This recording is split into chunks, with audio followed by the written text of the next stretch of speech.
राजकुमार उदय सिंह को उसमें लिटा दिया। राजकुमार को अब भी समझ नहीं आ रहा था कि ये सब क्यों हो रहा है।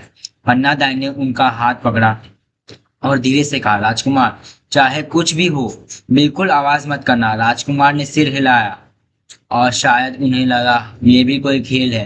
पन्ना दाई की आंखों से एक आंसू निकल नहीं वाला था, लेकिन उन्होंने तुरंत उसे रोक लिया। अभी टूटने का समय नहीं था। अभी उन्हें मजबूत बनना था। उन्होंने टोकरी के ऊपर सफेद कपड़े बिछा दिए। उसके बाद कुछ पट्टियां और कुछ सामान इस तरह रख दिया कि देखने वाले को लगे जैसे इसमें सिर्फ घर का सामान है। तब तक वही वफादार सेवक भी तैयार खड़ा था। पन्ना दाई उसके पास गहरी गई। उन्होंने उससे उसके दोनों कंधों पर हाथ रखा और उसकी आंखों में देखते हुए बोली, आज से तुम्हारे साथ में ये सिर्फ एक बच्चा नहीं, पूरे मेवाड़ का भविष्य है। सेवक की आंखों में भी आंसू आ गए। उसने हाथ जोड़कर कहा, दायमा, जब तक मेरी सांस चलेगी राजकुमार को कुछ नहीं होने दूंगा। पन्ना दाई ने धीरे से सिर हिलाया। जाओ और पीछे मुड़कर मत देखना। सेवक ने टोकरी को अपने कंधे पर उठाया। उस टोकरी का बोझ सिर्फ बांस और कपड़ों का नहीं था, उसके कंधों पर एक पूरे राज्य का भविष्य था। वो धीरे धीरे कमरे से बाहर निकला।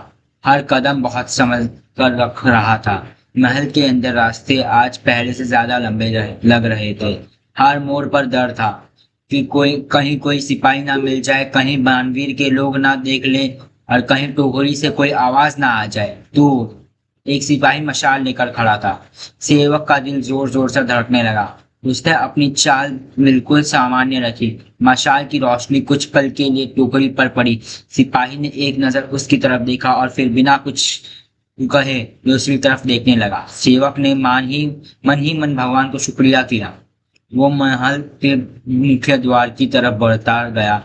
हर कदम के साथ राजकुमार मौत से थोड़ा और दूर जा रहे थे। और इसी समय कमरे के अंदर पन्ना दाई अपनी जिंदगी की सबसे बड़ी परीक्षा के लिए तैयार हो रही थी। अब कमरे में सिर्फ दो लोग बचे थे, एक पन्ना दाई और दूसरा उनका बेटा चंदन। चंदन अब भी गहरी नींद में था। उसके उसे कुछ पता नहीं था, ना भानवीर का, ना साजिश का, ना इस बात का कि उसकी माँ के दिल में इस वक्त कैसा तूफान चल रहा है।